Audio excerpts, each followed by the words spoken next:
हुकूमत ने नई ऑटो पॉलिसी जारी कर दी। गाड़ी मकामी हो या दरामदी 850 सीसी तक की तमाम गाड़ियों पर टैक्स कम कर दिया जाएगा। छोटी गाड़ियों पर एडिशनल कस्टम्स ड्यूटी ख़त्म करने का फैसला। मकामी तौर पर तैयार करदा गाड़ियों पर एक्साइज ड्यूटी ख़त्म करने का फैसला। छोटी गाड़ियों पर विद होल्डिंग टैक्स भी ख़त्म कर दिया जाएगा। दरामदी गाड़ियों पर टैक्स छूट पर हर साल नज़रसानी की जाएगी।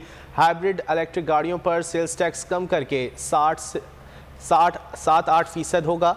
1800 सीसी से कम हाइब्रिड गाड़ियों पर रेगुलेटरी ड्यूटी ख़त्म कर दी जाएगी। कस्टम ड्यूटी 25 से कम करके 10% होगी। मकामी तैयार करदा इलेक्ट्रिक गाड़ियों पर सेल्स टैक्स 17 से 1% कर दिया जाएगा। इलेक्ट्रिक गाड़ियों के पुर्जाजात पर कस्टम ड्यूटी 1% होगी।